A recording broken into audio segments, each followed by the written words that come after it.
হারাম একটা সামান্য একটা হারাম ঠুনকো একটা খেলাকে নিয়ে সারা বিশ্ব কি করতেছে দেখেন নাই? কি পাগল হয়ে গেছে একেবারে। কি অবস্থা মানুষের মধ্যে। কে খেলে তারও ঠিক নাই, ওই দেশের লোক আমাকে চিনে কিনা তারও ঠিক নাই, নিজের কোনো ব্যক্তিত্ব গায়রত কিছুই নাই। আশ্চর্য একটা জাতি আমরা। কে খেলছে? ভাবখানা এমন যে আমরা মনে হয় যুদ্ধ করে কাফেরদের সাথে দিন ইসলাম কায়েম করে ফেলছে একদম। অথচ এগুলো তৈরি করা হয় কি জন্য? যাতে মুসলিম জাতি একদিকে ফোকাস করে থাকে, অন্যদিকে ওরা তাদের উদ্দেশ্য সাধন করবে। সারা ওয়ার্ল্ডের চেহারা একদিকে ফিরাইছে, এদিকে দেখো, এই যে খেলা দেখো, আর বাকি পিছনে যে কাজগুলা ঠিকই করছে ওরা। দেখবে কি কাজ করছে কয়দিন পরে দেখতে পারবে। পাবলিকলি আমি বললাম না, কারণ বললে সব বুঝবেন না আপনারা, আর সব জায়গায় সবকিছু বলতে নাই। ওদের উদ্দেশ্য ওরা কখনো ভুলে যায় নাই। ওরা চাচ্ছে সারা বিশ্বটাকে শাসন করতে এবং মুসলিমদেরকে দমন করতে, এবং আপনাকে খেলতামশায় ব্যস্ত রেখেছে। লাচো এখন যুবকদের কোনো হিতাহিত জ্ঞান পর্যন্ত চলে গেছে। এখন হিতাহিত জ্ঞান, তোমাকে এইভাবে চুল কাটতে কে বলছে? তোমাকে এইভাবে চুল কাটতে কে বলছে? এদিকে একদম ছিলে রেখে দিচ্ছে, এখানে মাঝখানে উঁচা একটা ময়ূরের মতো রেখে দিচ্ছে। মানে এভাবে চুল কাটতে তোমাকে কে বলছে? কে তোমাকে মেসির ফলো করতে বলছে? তোমার জন্য রাসূল সাল্লাল্লাহু আলাইহি ওয়াসাল্লামের বাবরি চুলের সুন্নত নাই? আজীব একটা ব্যাপার।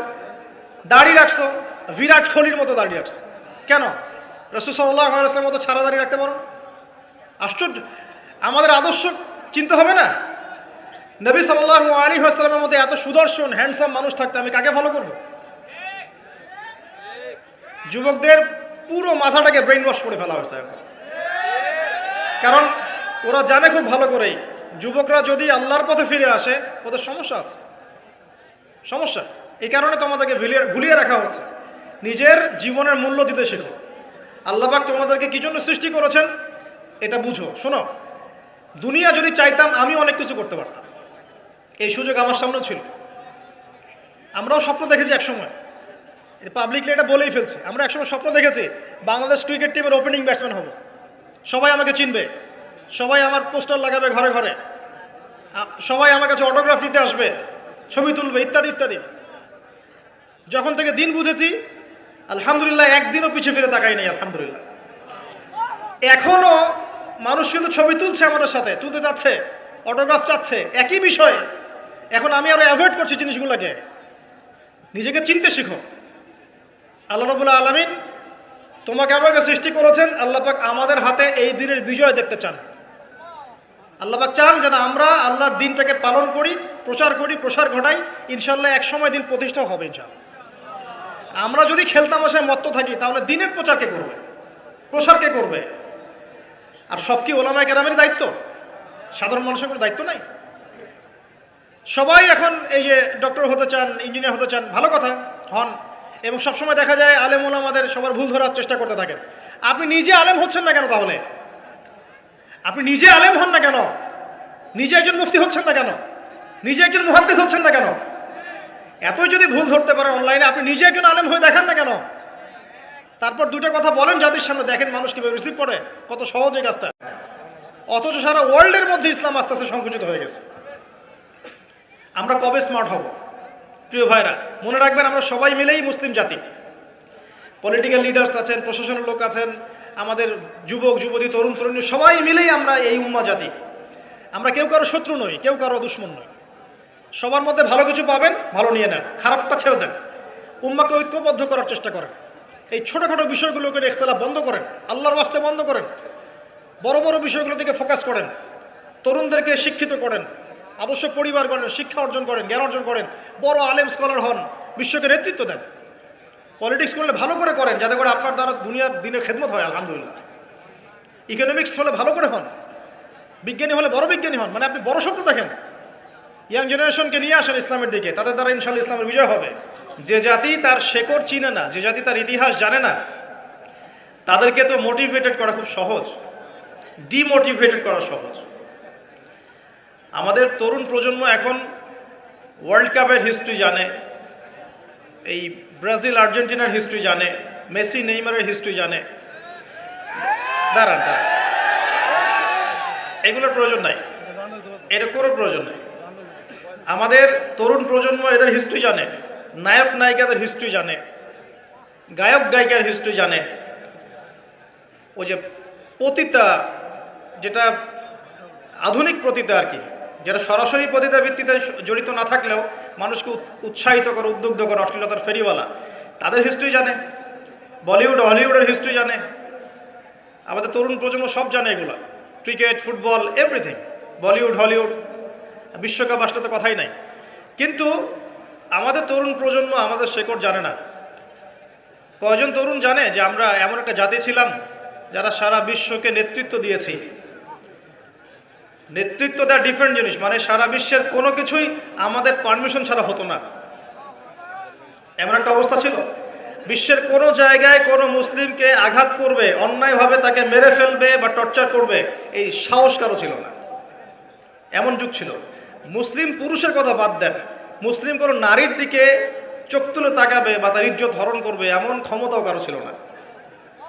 এই যে মাটিতে আমরা বসে আছি না এখন, এই মাটি কিয়ামতের মাঠে সাক্ষী দিবে যে এখানে মাহফিল হয়েছিল। হ্যাঁ, ওইখানে বসে তুমি টিকটক করেছো, লেকচার শুনো নাই ভালো করে।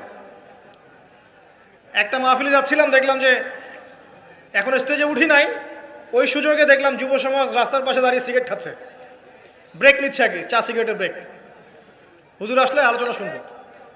তো এখানে এসে যদি আমরা মানে কোরআন সুন্নাহর বাইরে কোনো কাজ করি, এই মাটি আবার সাক্ষী দিবে। এটা দলিল কোথায় আছে? সূরা জিলজাল পড়ে দেখবেন। সূরা জিলজালের মধ্যে দলিল আছে যে আল্লাহ পাকের হুকুমে এই জমিন কথা বলবে ইনশাআল্লাহ, আল্লাহ পাক হুকুম করলে। সময় নষ্ট করায়, আমার অবজারভেশন আর কি, সময় নষ্ট করায় আমাদের বাঙালি জাতির মতো পটু কোনো জাতি নেই। সময় নষ্ট করাতে আমাদের জাতির মতো পারদর্শী কোনো জাতি পৃথিবীর বুকে আছে বলে আমার জানা নেই। যদি আমরা শুধু একটা দিকে ফোকাস করতে পারতাম, যে সময়ের সঠিক মূল্যায়ন, তাহলে দেখতেন এই জাতি অবশ্যই বিশ্বের বুকে নেতৃত্ব দিত ইনশাআল্লাহ। এখন সেটা পারবে না। কেন পারবে না? প্রথম কারণ হচ্ছে এরা সময়কে মূল্যায়ন করতে পারে না। নিজের সময়কে মূল্যায়ন করতে পারলে অন্যের সময়কে মূল্যায়ন করতে পারে না। যতদিন পর্যন্ত আমরা সময়কে মূল্যায়ন করতে শিখব না, আমরা হয়তো দুনিয়াতে কোনো রকম পার পেয়ে যাব, কিন্তু দাপটের সাথে পৃথিবীতে বেঁচে থাকা আর প্রথম সারিতে জান্নাতে যাওয়াটা মনে হয় না পসিবল হবে। দেখবেন আপনার বয়স হয়ে গেছে 50 বছর, যদি আজকে রাত্রে একটু সততার সাথে ঠান্ডা মাথায় চিন্তা করেন যে 50 বছরের মধ্যে কত সময় আপনি অযথাই নষ্ট করেছেন, আমি চ্যালেঞ্জ করলাম আপনি পাবেন মিনিমাম 10 থেকে 20 বছর সময় নষ্ট করে ফেলেছেন। এই 50 বছরের জীবনে আপনি টেলিভিশন দেখেছেন 3 থেকে 4 বছর। এই 50 বছরের হায়াতে আপনি শুধু টেলিভিশনই দেখেছেন 3 থেকে 4 বছর। চায়ের দোকানে আড্ডা পিটিয়েছেন এরকম 2 বছর। বন্ধুদেরকে নিয়ে গল্প করেছেন, বাইক নিয়ে ঘুরেছেন, এখানে ওখানে আড্ডা পিটিয়েছেন অহেতুক আরো 2 বছর। 2 বছর গার্লফ্রেন্ডের পিছনে নষ্ট করেছেন। যেখানে সাহাবায়ে কেরাম কি করতেন জানেন? খাবার খাওয়ার সময় সাহাবায়ে কেরাম রাদিয়াল্লাহু আনহুম খেয়াল রাখতেন কোন খাবারগুলো খেলে সময় কম লাগবে। তারা এমন খাবার খেতেন যে খাবার খেলে সময় কম লাগবে, তাড়াতাড়ি খাওয়া যাবে, তাড়াতাড়ি ইবাদত করা যাবে। আর এই যে ফেসবুক, ইউটিউবিং এর যে যুগ আসছে, এতে করে দেখবেন যে একদিনের মধ্যে 24 ঘন্টা যদি দিন হয়, তার মধ্যে মিনিমাম 5 থেকে 6 ঘন্টা অনলাইন খেয়ে ফেলছে। অহেতুক কোনো কাজ নাই, এমনি স্ক্রলিং। কে কি বললো, কে কি করলো, কে কাকে কি বললো, কে কার বিরুদ্ধে কি করলো, মজা। আমরা আসলে কিছু মনে করবেন না, আমরা জাতিগতভাবে অনেকটা ফ্যান্টাসি প্রিয় জাতি আর কি। ফ্যান্টাসি খুব ভালো লাগে, কনস্ট্রাকটিভ কাজ নাই। কনস্ট্রাকটিভ কাজ কি জানেন? ওই যে আরব বিশ্বের নাকের ডগায় বসে পশ্চিমারা যে কাজগুলো করছে, এগুলো কনস্ট্রাকটিভ কাজ। বিগত 100 বছরে তারা সারা বিশ্বের প্রত্যেকটা বড় বড় সেক্টরের নিয়ন্ত্রণ নিয়ে নিয়েছে, এটা কনস্ট্রাকটিভ কাজ। আপনি যে এডুকেশন সিস্টেমে পড়াশোনা করছেন, তার ভিত্তি, তার চাবিকাঠি, লাটাই ওদের হাতে। আপনি যে তথ্য প্রযুক্তিগুলো ব্যবহার করছেন না, এগুলোর সুতা, লাটাই ওদের হাতে।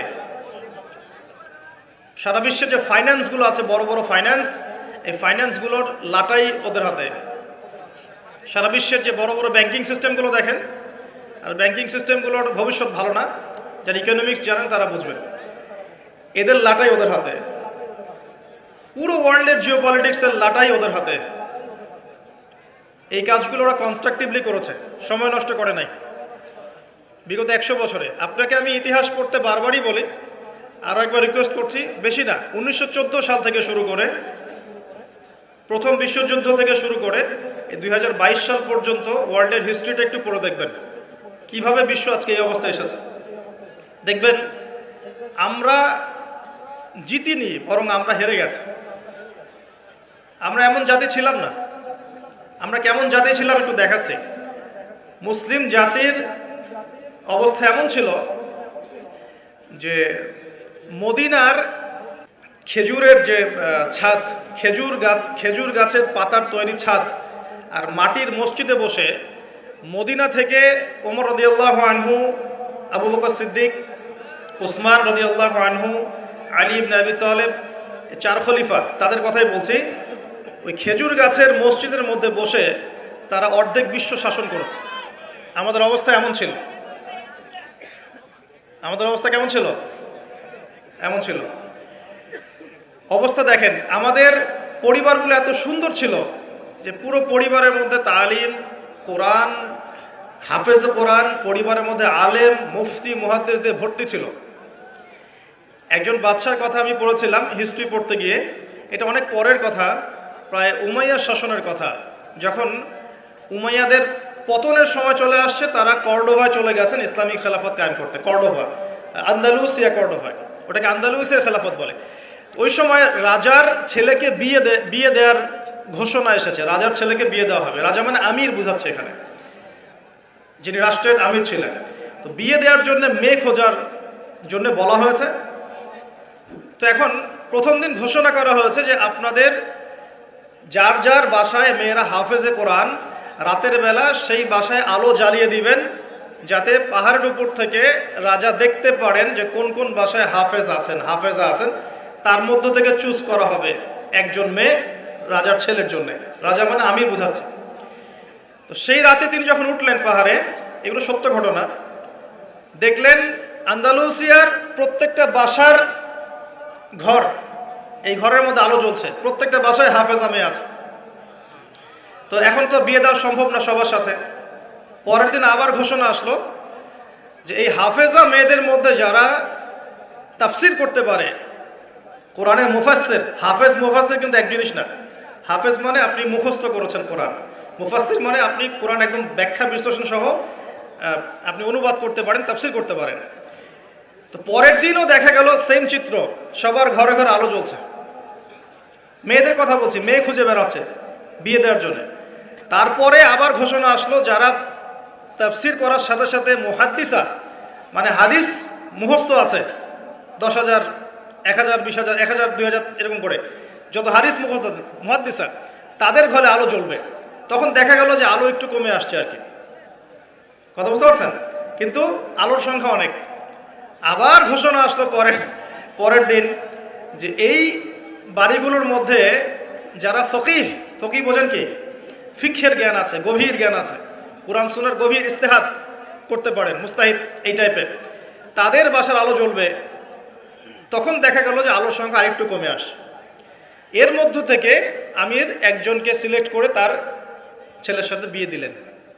এই ছিল মুসলিমদের অবস্থা। এখন যদি আপনি আজকে, এটা কি কুমিল্লা না নাকি? কুমিল্লা, এই কুমিল্লার তিতাসের কোনো একটা উপরের জায়গায় চলে যান, টাওয়ারে যান, গিয়ে বলেন যে আমাদের এই পুরো গ্রামের মধ্যে বা এই জায়গার মধ্যে আমি আমার ছেলের জন্য মেয়ে খুঁজতেছি। তো যেই মেয়েগুলো হাফেজে কোরআন, তাদের বাসায় আলো জ্বালিয়ে দিবে। উপর থেকে দেখেন কতগুলো আলো জ্বলবে, অবশ্যই জ্বলবে, একটাও না এমন না, জ্বলবে। কিন্তু যদি আরো বড় চ্যালেঞ্জ দেন যে হাফেজার সাথে সাথে কারা তাফসির করতে পারে, কারা মুহাদ্দিসা, খাস পর্দা মেনে চলে, তাদের বাসায় আলো জ্বালাবা, দেখবেন আলোর সংখ্যা খুব কমে আসবে। এটা বাস্তবতা। দুঃখের সাথে জানাতে হয় আমরা এমন অনেক হাফেজে কোরআনকেও চিনি ব্যক্তিগতভাবে, যারা কোরআন হেফজ করার পরেও অল্প সময়ের মধ্যেই ভুলে গেছে, এবং হাফেজে কোরআন হওয়ার পরেও কোরআনের 10টা 20টা সূরার তাফসীর তারা করতে পারছে না। 10-20টা আয়াতের অনুবাদ তারা বলতে পারছে না, এমনও মানুষ কিন্তু আছে।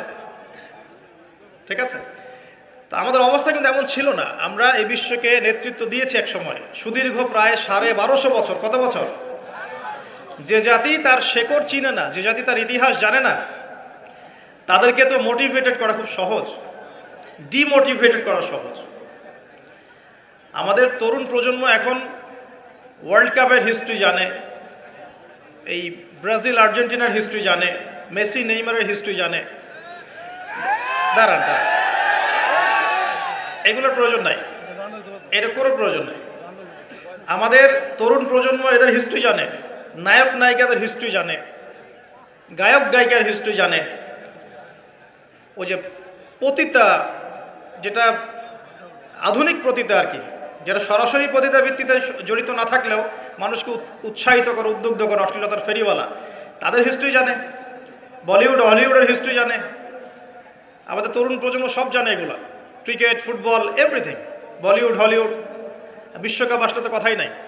কিন্তু আমাদের তরুণ প্রজন্ম আমাদের শেকড় জানে না।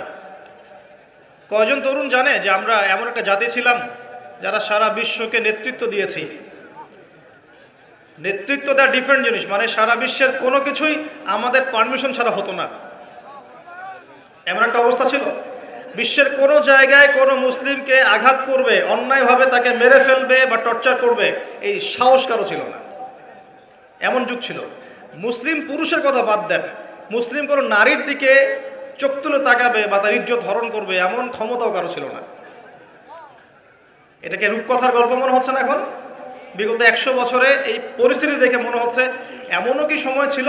হ্যাঁ, এমন সময় ছিল, এই তো বেশি দিন আগের কথা নয়। ঘরে ঘরে হাফেজ ছিল, ঘরে ঘরে হাফেজ, ঘরে ঘরে আলেম, ঘরে ঘরে মুফতি মুহাদ্দিস ভর্তি। শুধু তাই নয়, বিজ্ঞানী দিয়ে ভর্তি, ফিলোসফার দার্শনিক দিয়ে ভর্তি, অ্যাস্ট্রোনমিস্ট দিয়ে ভর্তি, জ্যোতির্বিদ্যায় পারদর্শী, বায়োলজিতে পারদর্শী, কেমিস্ট্রিতে পারদর্শী, এরকম ঘরে ঘরে ছিল। বর্তমান বিশ্বের যে শিক্ষা সেক্টরগুলো আছে, প্রত্যেকটা সেক্টরের ভিত্তি মুসলিমরা দিয়ে দিয়েছে বিশ্বকে, জানেন? এই যে অর্থনীতি নিয়ে আমরা এত বাড়াবাড়ি করি না, সবচেয়ে সেরা অর্থনীতি শিখিয়েছেন ইউসুফ আলাইহিস সালাম। কে শিখিয়েছেন? সূরা ইউসুফ পড়ে দেখেন। আমরা সূরা ইউসুফ এর নাম শুনলে মনে করি ইউসুফ মানে ইউসুফ জুলেখা, ইউসুফ জুলেখা, তাই না? মাথায় চলে আসে ইউসুফ আর জুলেখা। ইউসুফ আলাইহিস সালাম কি ছিলেন? খুব সুন্দর দেখতে ছিলেন, এতটুকু জানি আমরা। কিন্তু ইউসুফ আলাইহিস সালামের বাহ্যিক সৌন্দর্যের চাইতে তার চরিত্রের সৌন্দর্য আর অনেক বেশি ছিল। তাকে রাজার স্ত্রী অফার করছে ভালোবাসার, প্রেম বিনিময়ের দরজা লাগিয়ে দিচ্ছে, আর তিনি বলছেন মাআযাল্লাহ, আমি আল্লাহকে ভয় করি। তার চরিত্রের সৌন্দর্য দেখেন। খালি আমরা রূপের সৌন্দর্যের কথা বলি, তাই না? ইউসুফ আলাইহিস সালাম যখন কারাগারে, কেন কারাগারে পাঠিয়েছে? বিনা অপরাধে। আর বিনা অপরাধেও মানুষ কারাগারে যায়। কারাগারে যারা যায় তারা সবাই যে অপরাধী এমনটা নয়, বিনা অপরাধেও মানুষ কারাগারে যায়। দাঁড়ান, ইউসুফ আলাইহিস সালাম কেন গেলেন? তাকে অপবাদ দেওয়া হয়েছে, জেনার অপবাদ, নাউজুবিল্লাহ। 1 দিন 2 দিন না, 7 দিন 10 দিন না, 12টা বছর তিনি কারাগারে। কত বছর? 12 বছর। ওই 12 বছরের মধ্যে তিনি একটা ঘটনা ঘটেছে, 2 জন কয়েদি এসেছে। কয়জন? নতুন কয়েদি। একজন বলছে যে আমি স্বপ্ন দেখলাম যে আমার মাথার মধ্যে রুটি রাখা হয়েছে, এই রুটি এসে পাখি খেয়ে নিচ্ছে। আরেকজন স্বপ্ন দেখলো যে সে রাজাকে শরাব পান করাচ্ছে। ইউসুফ, তোমাকে সত্যবাদী মনে হয়, আমাদেরকে স্বপ্নের ব্যাখ্যা জানিয়ে দাও। এই 2 জন ব্যক্তি কিন্তু মুসলিম নন, মনে রাখবেন। এই 2 জন ব্যক্তি কি? অমুসলিম, কিন্তু মুসলিম নন। দেখেন, অমুসলিম ব্যক্তির স্বপ্ন সত্য হতে পারে, দলিল। অমুসলিম ব্যক্তির স্বপ্ন কি হতে পারে? সত্য হতে পারে। ইউসুফ আলাইহিস সালাম ব্যাখ্যা করে দিলেন যে শরাব পান করাচ্ছে সে অচিরে ছাড়া পেয়ে যাবে এবং সে রাজাকে শরাব পান করাবে, রাজার ঘনিষ্ঠ হয়ে যাবে। আর যার মাথার থেকে রুটি খেয়ে নেওয়া হচ্ছে তাকে শুলদণ্ড দেওয়া হবে, তার মগজ খেয়ে ফেলবে পাখি। তাই হলো। আর ইউসুফ আলাইহিস সালাম এই ব্যক্তিকে বলে দিলেন, যার ব্যাপারে তার ধারণা হলো যে এই ব্যক্তি নাজাত পাবে, বলে দিলেন রাজার কাছে যখন যাবে। ইউসুফ আলাইহিস সালাম এই কথা বললেন, এবং যার ব্যাপারে তার ধারণা হলো যে এই ব্যক্তিকে ছাড়া পাবে সেই ব্যক্তি, তাকে বললেন তুমি যখন রাজার কাছে যাবে তখন আমার কথা স্মরণ করো, যে আমি তোমাকে এই কথাটা বলেছিলাম, রাজার সামনে স্মরণ করো। তো ইউসুফ আলাইহিস সালাম এখানে বন্দী, তারা ছাড়া পেয়ে গেলেন। এবার যখন এই ব্যক্তি রাজার কাছে গেলেন, রাজা আবার একটা স্বপ্ন দেখলো। কে স্বপ্ন দেখলো? সূরা ইউসুফের মধ্যে বলা আছে, পড়ে দেখবেন। রাজা স্বপ্ন দেখছে যে 7টা চিকন গাভী 7টা মোটা তাজা গাভীকে খেয়ে ফেলছে, ঠিক আছে? আর উনি শীষ স্বপ্ন দেখলেন, শীষ, ধানের শীষ, এই টাইপের কিছু। এই স্বপ্নটা তার কাছে অদ্ভুত মনে হলো। 7টা জীর্ণ শীর্ণ গাভী 7টা মোটা তাজা গাভীকে কেমন করে খেয়ে ফেলতে পারে। তিনি খুব টেনশনে পড়ে গেলেন। রাজ্যের সব জ্ঞানীগুণী লোকদেরকে ডাকলেন, এর ব্যাখ্যা কী হবে, এর ব্যাখ্যা কী হবে, কেউ বলতে পারছে না। তখন এই ব্যক্তি যে ছাড়া পেয়ে এসেছে, তার মনে হলো যে হ্যাঁ, ইউসুফ নামে একজন ব্যক্তি আছে, সে আমাকে স্বপ্নের ব্যাখ্যা বলেছিল, হয়তোবা সেই স্বপ্নের ব্যাখ্যাটা বলতে পারবে। সে চলে গেল জেলখানায়। সেখান থেকে ইউসুফকে গিয়ে বলল, ইউসুফ, তোমাকে আমরা সত্যবাদী পেয়েছি, তোমাকে আমরা সত্যবাদী পেয়েছি, এই স্বপ্নের ব্যাখ্যা কি হবে, রাজার স্বপ্নের ব্যাখ্যা। ইউসুফ আলাইহিস সালাম বললেন যে এর অর্থ হচ্ছে যে অতি শীঘ্রই এই মিশরের মধ্যে দুর্ভিক্ষ আসবে। কি আসবে? কি আসবে? আচ্ছা, তার মানে দুর্ভিক্ষ শব্দটা কোরআনে আছে। রাজাকে গিয়ে বলো যে ওই মহিলাদের কি খবর, যে মহিলারা ইউসুফ আলাইহিস সালামের ব্যাপারে এরকম অপবাদ দিয়েছিল। তখন এই ব্যক্তি গিয়ে রাজাকে বলল, ওই মহিলাদের কথা তিনি জিজ্ঞাসা করেছেন। তখন রাজা বলছে যে ইউসুফ নির্দোষ ছিল। সেই মহিলারা স্বীকার করলো যে ইউসুফ নির্দোষ ছিল, আসলে আমরাই তাকে ওয়াসওয়াসা দিয়েছি, আমাদেরকে প্রলুব্ধ করেছি। রাজা বলেন তাকে বের করে নিয়ে আসো। ইউসুফ আলাইহিস সালামকে বের করে আনা হলো। আনার পর তাকে বলা হচ্ছে এই স্বপ্নের ব্যাখ্যা কি হবে এবং এর সমাধান কি। ইউসুফ আলাইহিস সালাম বলছেন যে ব্যাখ্যা হচ্ছে এই যে আপনার এই রাজ্যে দুর্ভিক্ষ আসবে, তবে আপনি যদি আমাকে খাদ্য মন্ত্রণালয়ের দায়িত্ব দেন, তাহলে এই সমস্যা আমি মোকাবেলা করতে পারবো ইনশাআল্লাহ। আমি বিশ্বস্ত এবং আমার এই বিষয়ে জ্ঞান আছে। কে বলেন এটা? ইউসুফ আলাইহিস সালাম। তো এবার জেলখানা থেকে আল্লাহ পাকের তাকদীর দেখেন। জেলখানা, কুয়ার মধ্যে ছিলেন, কুয়া, বাবার খুব কাছের সন্তান, তাই না? ইয়াকুব আলাইহিস সালাম কাছের সন্তান। সেখান থেকে ভাইদের ষড়যন্ত্রে কুয়ার মধ্যে, মনে আছে? কুয়া থেকে মিশরের বাজারে ওখানে বিক্রি করে দেওয়া হলো, ওখান থেকে রাজপ্রাসাদে, ঠিক আছে? রাজপ্রাসাদে বড় হচ্ছেন। এরপর এই যে মেয়েদের ঘটনা, তারপর জেনার মিথ্যা অপবাদ, 12 বছর কারাগারে। তারপর সেখান থেকে আল্লাহ রাব্বুল আলামিন বের করে নিয়ে আসলেন কোথায়? মিশরের খাদ্যমন্ত্রী। তাকদীর, ভাগ্য। কিভাবে বুঝাবো আল্লাহ পাকের পরিকল্পনা কত বিশাল।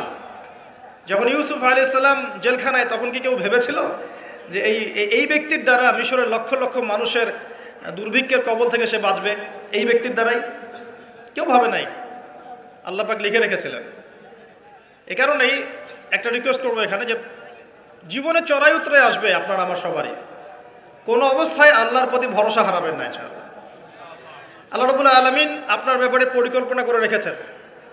আপনার মনের মধ্যে যদি সততা থাকে, অনেস্ট একটা মন থাকে, ইনশাআল্লাহ আপনি দুনিয়াতেও সফল হবেন, পরকালে সফল হবেন ইনশাআল্লাহ। এবং আপনি যদি সৎ হন, মনের থেকে যদি আপনি সৎ হন, আল্লাহর কাছে আপনি সৎ হন, সারা দুনিয়া মিলে আপনার কোনো ক্ষতি করতে পারবে না ইনশাআল্লাহ। আর আপনি যদি অসৎ হন, মনের মধ্যে অসততা থাকে, দুনিয়ার মানুষ বাহবা দিলেও একদিন ধরা খাবেন ইনশাআল্লাহ। এটা বাস্তব, এর বাইরে যাবে না ইনশাআল্লাহ। দেখেন, ইউসুফ আলাইহিস সালাম দায়িত্ব চাচ্ছেন, আমাকে দায়িত্ব দেন, আমি এই বিষয়টা ভালো বুঝি। আল্লাহ পাক তাকে এই যে খাদ্য মন্ত্রণালয় নিয়ে আসলেন। ইউসুফ আলাইহিস সালামের হাতে পরবর্তীতে দুর্ভিক্ষের কবল থেকে পুরো মিশরবাসী বেঁচে গেল এবং লক্ষ লক্ষ মানুষের জীবন বেঁচে গেল, আলহামদুলিল্লাহ। তাহলে অর্থনীতির মূল মন্ত্র শিক্ষা পেলাম না? কোরআনে আছে না? এখনো সামনে আমরা এই শব্দগুলো শুনতে পারছি না? সমাধান পেতে হলে কোরআনে আসতে হবে। সমাধান পেতে চান, কোরআনে আসতে হবে। যদি না আসেন, এটা আপনার ইখতিয়ার, পরবর্তীতে ফলাফল আমাদেরকে ভোগ করতে হবে। আল্লাহ পাক আমাদের সবাইকে কোরআন এবং সুন্নাহ মাফিক জীবন গড়ার তৌফিক দান করুন। একটা খালি পয়েন্ট বললাম, দেখেন, ইকোনমিক্সের দুরবস্থা দূর করারও ফর্মুলা কোরআনে পাওয়া গেছে। আগেকার মুসলিমদের অবস্থা বলছি, জ্যোতির্বিজ্ঞান নিয়ে অনেক কথা হয় না, এই গ্রহে নাসাই পাঠাচ্ছে সেই পাঠাচ্ছে, ভালো করে পড়ে দেখবেন জ্যোতির্বিজ্ঞানের মূল নীতিগুলো সূত্রগুলো দিয়েছে মুসলিমরা। মেডিকেল সায়েন্স নিয়ে অনেক কথা হয়, মেডিকেল সায়েন্স এগিয়ে যাচ্ছে, মেডিকেল সায়েন্সের মূল নীতিগুলো দিয়েছে মুসলিমরা। এই কেমিস্ট্রি তোমরা পড়ো, পর্যায় সারণী, মূলনীতি দিয়েছে মুসলিমরা। এই যে আমরা যে ল্যাপটপ চালাই, ইন্টারনেট চালাই, হ্যাঁ, ডিজিটাল যত কিছু চালাই, এর জন্য প্রয়োজন হচ্ছে অ্যালগোরিদম। কিসের অ্যালগোরিদম? এই অ্যালগোরিদম আবিষ্কার করেছে মুসলিমরা। এই অ্যালগোরিদম যদি মুসলিমরা আবিষ্কার না করতো, আপনি ল্যাপটপ চালাতে পারতেন না, কিছুই করতে পারতেন না। এর বেস দিয়েছে কে? মুসলিমরা। এই যে ম্যাথামেটিক্স নিয়ে এত ফকর করি, ম্যাথামেটিক্স, তাই না? এর বেইজও মুসলিমদের থেকে এসেছে। আপনারা কি জাবর ইবনে হাইয়ানের নাম শুনেছেন? আচ্ছা, বাদ দেন তার কথা। আপনারা কি ইমাম রাজির নাম শুনেছেন? আচ্ছা, ফিলোসফি, দর্শন, এর মূলনীতি দিয়েছেন তিনি। অনেক। ইবনে সিনার নাম শুনেছেন? চিকিৎসা বিজ্ঞান, পুরো ভিত্তি দিয়েছেন তিনি। আর এই যে পলিটিক্যাল সিস্টেম, যেটা আমরা ওয়ার্ল্ড পলিটিক্স যেটা আমরা বলি, এর ভিত্তি দিয়েছেন কে জানেন? উমর ইবনুল খাত্তাব রাদিয়াল্লাহু আনহু। কে দিয়েছেন? এই যে প্রশাসনিক ডিপার্টমেন্ট, সদর দপ্তর, এই মন্ত্রণালয় সেই মন্ত্রণালয়, এটা স্টার্ট করেছিলেন কে জানেন? সর্বপ্রথম উমর রাদিয়াল্লাহু আনহু। আমরা অনেকে জানি না। আমি এটাই বলছিলাম আপনাদেরকে যে যে জাতি তার শেকড় চিনে না, তাকে ডিমোটিভেটেড করা খুব সহজ। আমরা যদি হিস্ট্রি পড়া শুরু করি, ইতিহাস পড়ি, কোরআন সুন্নাহর পাশাপাশি আমরা দেখব বিশ্বের প্রত্যেকটা বড় বড় সেক্টরের মূল নীতি স্থাপন করে গেছে কারা? মুসলিমরা। তাহলে এখন কেন আমরা এই জায়গায় আসলাম? কি কারণ? আমি একটু কারণটা বলি আপনাদেরকে। মন খারাপ করছেন কি? নিজেদের চেহারাটা আয়নায় দেখতে হয়। যদি আমরা আমাদের চেহারা আয়নায় দেখার সৎসাহস না থাকে, তাহলে উন্নতি করব কিভাবে? নাকি প্রশংসা থাকবে? আমরাও সেই জাতি, আমরা বীরের জাতি। সারা বিশ্বে বীরত্বের সাথে লড়াই করে ইসলাম প্রতিষ্ঠা করেছে কারা? আমরাই। এই যে ভারতবর্ষে ইসলাম পাচ্ছেন, ভারতবর্ষে ইসলাম ঢুকেছে একটা ঘটনাকে কেন্দ্র করে। কি ঘটনা? একজন মুসলিম নারীর ইজ্জতের উপর হামলা চালিয়েছিল একজন লম্পট রাজা। এই ঘটনাকে কেন্দ্র করে বিন কাসিম, এই যে ঘোরসাওয়ার, অল্প কিছু সৈন্য নিয়ে আক্রমণ করেছিলেন ভারতবর্ষ। এই যে বিজয়, এখান থেকে শুরু হলো ইসলাম। তারও আগে চিটাগাং আছেন, চিটাগাং, চট্টগ্রাম, এই চিটাগাং রোড দিয়ে, এই পোর্ট দিয়ে আরবরা বাণিজ্য করত। ওই দিক দিয়ে ইসলাম ঢুকেছে একদিক দিয়ে। আবার সুফি পীর মাশায়েখরা ছিলেন, তারা এখানে ইসলাম প্রচার করেছেন। তিনভাবে ইসলাম ঢুকেছে উপমহাদেশে। ইসলাম পেতেন না এগুলো। দেখুন কেন হলো এই অবস্থা। বিকজ ওই সময়ে একটা মুসলিম পরিবারের মধ্যে কোরআনের হাফেজ থাকতো। পাওয়া যায় এখন সব পরিবারে? রেয়ার। আমরা মনে করি যার ব্রেন সবচেয়ে খারাপ ওকে হাফেজি মাদ্রাসা দেওয়া লাগবে, আর যার ব্রেন খুব ভালো ওকে আমরা দিব ইঞ্জিনিয়ারিং, ডক্টর। আমরা শিক্ষাটাকে ভাগ করে ফেলেছি। একটা হচ্ছে দুনিয়ার শিক্ষা, একটা হলো আখেরাতের শিক্ষা, তাই না? অথচ শিক্ষা তাকেই বলে যা আমার দুনিয়াও দিবে আখেরাতও দিবে, এর নাম শিক্ষা। আর এই শিক্ষা কোথায় আছে? কোরআন সুন্নায় নাই। কোরআন সুন্নাহ শেখার পরে যদি আমি ডক্টর হই, ইঞ্জিনিয়ার হই, কোনো সমস্যা আছে? কোনো সমস্যা নাই। আমরা এটাকে ভাগ করে ফেলেছি। আমরা অর্থনীতিও ভাগ করে ফেলেছি। মসজিদে আমি পাক্কা মুসল্লি, দেখবেন মসজিদে মাশাআল্লাহ পাক্কা মুসল্লি, নামাজে পড়তে পড়তে একদম সেজদার দাগ পড়ে গেছে।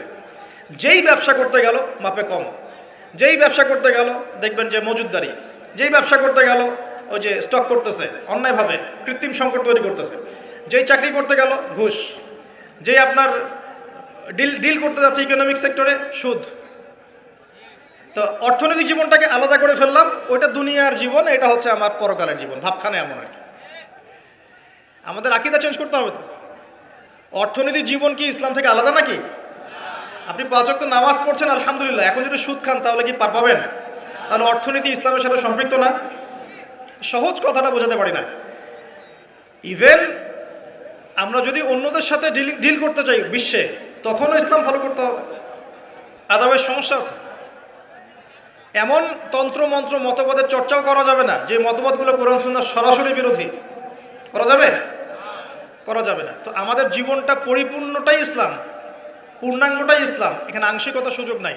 আল্লাহ এই কথাটা বোঝার তৌফিক দান করুন। আজকের মাহফিলে একটা কথাও যদি নিয়ে যেতে পারেন, ইসলাম হচ্ছে একটা পরিপূর্ণ জীবন ব্যবস্থার নাম। এখানে আপনি সব পাবেন, এবং সব পালন করতে আপনাকে বলাও হয়েছে। আল্লাহ পাক কোথায় বলেছেন? আমি দলিল দিচ্ছি, 1 নম্বর দলিল দিচ্ছি যে ইসলাম পরিপূর্ণ জীবন ব্যবস্থা। কোথায় আছে? সূরা মাইদা 3 নম্বর আয়াত। কত নম্বর? সূরা মাইদা 3 নম্বর। আল্লাহ পাক বলছেন, বিসমিল্লাহির রহমানির রহিম, আল্লাহ বলছেন, আল ইয়াউমা আকমালতু লাকুম দীনাকুম ওয়া আতমামতু আলাইকুম নি'মাতি ওয়া রাদিতু লাকুমুল ইসলাম দীনান। আল্লাহ বলছেন, কে বলছেন? আল্লাহ পাক বলছেন, আমি তোমাদের জন্য দ্বীন ইসলামকে পরিপূর্ণ করে দিলাম। কি করে দিলাম? পরিপূর্ণ মানে কি? যেখানে সবকিছু নাই, তাই না? পরিপূর্ণ মানে কি? যেখানে সবকিছু আছে। তার মানে জীবনের প্রতিটা বিষয়ের হেদায়েত কোথায় আছে? ইসলামে আছে। ওয়া আতমামতু আলাইকুম নি'মাতি, তোমাদের উপর আমার নিয়ামতকে পূর্ণতা দিলাম। ওয়া রাদিতু লাকুমুল ইসলাম দীনান, তোমাদের উপর দ্বীন ইসলামকে মনোনীত করে আমি আল্লাহ সন্তুষ্ট হয়ে গেলাম। সুবহানাল্লাহ। তো দ্বীন পরিপূর্ণ না? তার মানে ইসলাম পরিপূর্ণ কি না? এখন এই ইসলাম আল্লাহর কাছে একমাত্র দিন, অন্য কোনো দিন চলবে? এটা যে একমাত্র দিন, তার দলিল কোথায়? দলিল আছে সূরা আলী ইমরানের 19 নম্বর আয়াতে। কত নম্বর?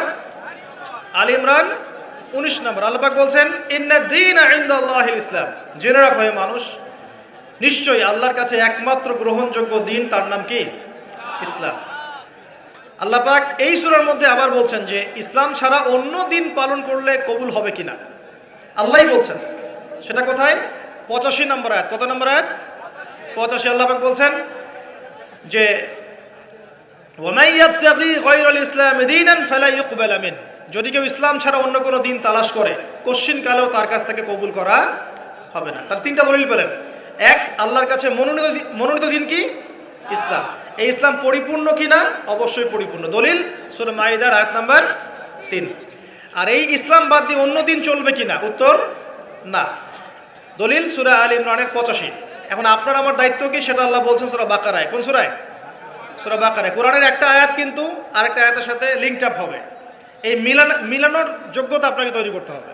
মানে আমি বুঝাই একভাবে, এই যে আকাশের তারাগুলো দেখেন, আমরা সাধারণ চোখে যেটা দেখি সেটা হলো এটা তারাই, জাস্ট তারা, সুন্দর লাগে, তাই না? আসলে ব্যাপারটা এমন না। আসলে ব্যাপারটা হচ্ছে এই প্রত্যেকটা তারার সাথে অন্য তারার একটা জটিল এবং সূক্ষ্ম গাণিতিক একটা মিল আছে। যদি আপনি আমার সাথে কখনো তারা দেখতে আসতে পারেন, আমি দেখাবো ইনশাআল্লাহ। আকাশের তারা দেখা শিখতে হবে। দেখে মনে হয় যে খুব সুন্দর। আল্লাহ পাক সূরা মুলকের মধ্যে বলছেন, সূরা মুলক রাত্রেবেলা তেলাওয়াত করতে হয়, রাতে তারা ওঠে না, ওই রাতেই আল্লাহ বলছেন সূরা মুলক তেলাওয়াত করতে। কি মিল আছে দেখছেন? রাতে আকাশে তারা উঠে, আর আল্লাহ পাক রাতের বেলায় সূরা মুলক তেলাওয়াত করতে বলছেন। আর সূরা মুলকের মধ্যে আল্লাহ বলছেন যে আকাশের দিকে তাকাও, তাকিয়ে দেখো আল্লাহর এই সৃষ্টির মধ্যে কোনো খুঁত পাও কিনা, তোমার দৃষ্টি বারবার ব্যর্থ হয়ে ফিরে আসবে, কোনো ত্রুটি পাবে না। সুবহানাল্লাহ। এই তারাগুলোর মধ্যে জটিল একটা সূক্ষ্ম গাণিতিক মিল আছে। এক মিলিমিটার বা 1 সেন্টিমিটার মিলিমিটার যদি একটা থেকে দূরে সরে যায় বা কাছে চলে আসে, মহাবিশ্ব ধ্বংস হয়ে যাবে। জানেন? বুঝাচ্ছি। এই যে পৃথিবী আর চাঁদের একটা দূরত্ব আছে না, এই দূরত্ব যদি একটু এগিয়ে আসে, চাঁদ যদি একটু কাছাকাছি চলে আসে বা পৃথিবী একটু কাছে চলে আসে, তাহলে এই পৃথিবীর বেশিরভাগ জায়গা সমুদ্রের পানি দিয়ে ডুবে যাবে। বুঝলেন না মনে হয়? আচ্ছা, বোঝার দরকার নাই, পরে বুঝেন, শুনে রাখেন আজকে। আবার যদি চাঁদ একটু দূরে চলে যায়, তাহলে সমুদ্রের পানি অনেক শুকিয়ে যাবে, থাকবে না পানি। সূর্য যদি একটু কাছে চলে আসে, এক হাত যদি কাছে চলে আসে খালি, তাহলে পৃথিবীর অনেক বড় একটা অংশ মরুভূমি হয়ে যাবে। আর যদি সূর্য 1 হাত দূরে চলে যায়, তাহলে পৃথিবীর অনেক বড় একটা অংশ বরফে ঢেকে যাবে। একদম সূক্ষ্ম মিল আছে, সূক্ষ্ম গাণিতিক তত্ত্ব আছে। এমনি এমনি এটা আল্লাহ পাক সৃষ্টি করেন নাই তো। তারার কথা বলছিলাম কেন? তারাগুলো একটা একটার সাথে মিলালে আপনি পথ খুঁজে পাবেন। ঠিক একইভাবে কোরআনের একটা আয়াত অন্য আয়াতের সাথে মিলাতে পারলে আপনি হেদায়েত খুঁজে পাবেন। আপনাকে মিলিয়ে দেখাচ্ছিলাম। আল্লাহ বলছেন সূরা আলী ইমরান 19 নম্বর আয়াত, দ্বীন ইসলাম আল্লাহর কাছে একমাত্র দিন। এই ইসলাম পরিপূর্ণ কিনা? আল্লাহ সূরা মাইদা 3-এ বলছেন হ্যাঁ পরিপূর্ণ। এই ইসলাম ছাড়া অন্য দিন চলবে কিনা? আবার আলী ইমরানের 85-তে গিয়ে বলছেন চলবে না। এই ইসলামকে নিয়ে আমাদের কি করতে হবে? আল্লাহ এটা বলছেন সূরা বাকারায় গিয়ে। কি বলছেন? উদখুলু ফিস সিলমি কাফা, তোমরা পরিপূর্ণরূপে ইসলামে প্রবেশ করো। বুঝতে পারলেন? ইসলাম কেন্দ্রিক আমাদের দায়িত্ব কি? পরিপূর্ণরূপে ইসলামে প্রবেশ করা। এখন ভিত্তি কি? 2টা। তারাক্তু ফিকুম আমরাইন, দুইটা বস্তু ছেড়ে গেলাম। নবীজি বলছেন লান তাদিল্লু মা তামাসসাকতুম বিহিমা, তোমরা কোনোদিন পথভ্রষ্ট হবে না যতদিন পর্যন্ত দুইটাকে রেখে আঁকড়ে ধরে থাকবে। এক নাম্বার কিতাব আল্লাহ, আল্লাহর কিতাব কোরআন, দুই নাম্বার সুন্নতে নবীহি, নবীর সুন্নাহ। কোরআন এবং সুন্নাহকে কেন্দ্র করে ইসলাম, এটাতে পরিপূর্ণরূপে প্রবেশ করতে বলা হচ্ছে। আর আপনার সাথে আমার কথা, পরিপূর্ণ প্রবেশ মানে কি বোঝায়? আমি ইবাদত বন্দেগীর জীবনে পাক্কা মুসল্লি হব, অর্থনৈতিক জীবনে গিয়ে সুদ খাবো, আমি কি পরিপূর্ণ মুসলিম কিনা? সহজ কথা বলেন, পরিপূর্ণ মুসলিম কি? এদিকে আপনি তাহাজ্জুদ পড়ছেন, মাশাআল্লাহ, 5 ওয়াক্ত নামাজ পড়ছেন, নফল নামাজ পড়ছেন, রোজা রাখছেন, দান সদকা করছেন, খুবই সুন্দর, মাশাআল্লাহ। কিন্তু আপনি অন্যের সম্পদ অন্যায়ভাবে হরণ করছেন, মুসলিম হবে পরিপূর্ণ? একটা পরিবারের কর্তা, মাশাআল্লাহ, দিনদার, চিল্লা দিয়ে লাগাচ্ছেন, মাশাআল্লাহ, দিনের দায়ী, সবকিছু ঠিক আছে। এখন পরিবারের সেই লোকের স্ত্রী পর্দা করে না, ওই লোকের মেয়ে বেপর্দায় ঘোরাফেরা করে, ওই লোকের ছেলে মাদকাসক্ত, এই পরিবারটা কি পরিপূর্ণ ইসলামিক পরিবার কিনা? একইভাবে আমরা যারা টুকটাক জুমার নামাজ পড়তে আসি, হজ করি, ওমরা করি, 5 ওয়াক্ত নামাজ ঠিকঠাক মতো পড়ি না, কোরআন তেলাওয়াতের ফিকির নাই, দুনিয়া নিয়ে ব্যস্ত হয়ে আছি, পরকালের চিন্তা কম, তারাও কি পরিপূর্ণ মুসলিম কিনা? তো পরিপূর্ণ মুসলিম বলতে কি বোঝায়, এটার জন্য আপনার কিন্তু পিএইচডি করার দরকার নাই। আপনি বুঝতে পারছেন যে আপনার জীবনের প্রতিটা কাজ কোরআন এবং সুন্নাহ মাফিক হলেই আপনি পরিপূর্ণ মুসলিম, আলহামদুলিল্লাহ। এবং এই কাজটা করার জন্যে আপনাকে কিন্তু কেউ বাধাও দিচ্ছে না, আপনি স্বাধীন, চাইলেই আপনি করতে পারেন। কেউ কি বাংলাদেশের প্রেক্ষাপটে কি ইসলাম পালন করতে কাউকে বাধা দেয়া হচ্ছে? যে নামাজ পড়তে যাবেন না, দাড়ি রাখতে পারবা না, হ্যাঁ, তোমরা টাকলুর উপরে কাপড় তুলতে পারবা না, মেয়ে পর্দা করতে পারবে না। হ্যাঁ, ইনডাইরেক্টলি হয়তো কিছু কিছু মানুষ এরকম করছে হয়তোবা, কিন্তু ওদের সংখ্যা কিন্তু বেশি না, ওদের সংখ্যাও বেশি না, তাদের শক্তিও নাই। এটা জাস্ট একটা মুখের আস্ফালন মাত্র, আর কিচ্ছু না। কিন্তু বাংলার বেশিরভাগ তাওহীদি জনতা কি চায়? ইসলাম চায় না? চায়। তো আপনি যদি প্র্যাকটিস করেন, কেউ কি বাধা দিবে? ওয়াদা করেন আজকে থেকে 5 ওয়াক্ত নামাজ ছাড়বেন না, বেহুদা অহেতুক কোনো ফাহেসা কাজে সময় নষ্ট করবেন না, নিজের গায়ের মধ্যে সুন্নত নিয়ে চলে আসবেন, পারবেন না ইনশাআল্লাহ? দাড়ি ছেড়ে দিবেন ইনশাআল্লাহ, গোফ ছোট করে ফেলবেন, টাকনুর নিচে কাপড় থাকলে উঠিয়ে ফেলবেন, পারবেন না? যদি কোনো হারাম সম্পর্ক থাকে আজকেই তওবা করে ফিরে আসবেন।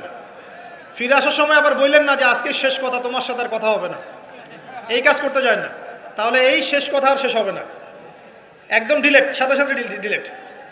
যদি সুযোগ থাকে, অর্থনৈতিক সামর্থ্য আছে, পরিবারে গিয়ে বলবেন বা মেয়ের পরিবারে প্রস্তাব পাঠাবেন, যদি বিয়ে করার সুযোগ থাকে বিয়ে করে ফেলবেন। সুযোগ নাই, ডিসকানেক্টেড, কোনো দরকার নাই। এই নেক্সট শুরুতে ধোকা খাবেন না, এটা নেক্সট শুরুতে ধোকা। যখন একটা মানুষ জেনায় লিপ্ত থাকে তখন তার দোয়া আল্লাহ পর্যন্ত পৌঁছায় না তো, আর জেনা ছেড়ে দিলে পরে আপনার দোয়া ডাইরেক্ট আল্লাহর কাছে পৌঁছাবে ইনশাআল্লাহ। প্রমাণ নেবেন? দলিল দিচ্ছি, শোনেন। 3 ব্যক্তি, কয় ব্যক্তি? 3 ব্যক্তি চলছে পথ, হঠাৎ ঝড় এসেছে, একটা গুহার মধ্যে ঢুকেছে, গুহার মুখ বন্ধ হয়ে গেছে, একদম বন্ধ, বের হওয়ার কোনো জায়গা নেই। এটা সত্য ঘটনা, রাসূল সাল্লাল্লাহু আলাইহি সাল্লাম বলেছেন। এখন তারা বলছেন তো বের হওয়ার তো কোনো অপশন নাই, কিভাবে বের হবো আমরা?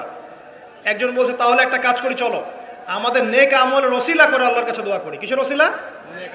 আমরা এই যে দোয়া করার জন্য হুজুর ডাকি, তাই না? আসেন 40টা, এই যে 1 বছরই 3 দিন 7 দিন করি না, নিজের দোয়া নিজে করা শিখেন। আপনার কি চাওয়া সেটা কি আমি বুঝতে পারবো নাকি?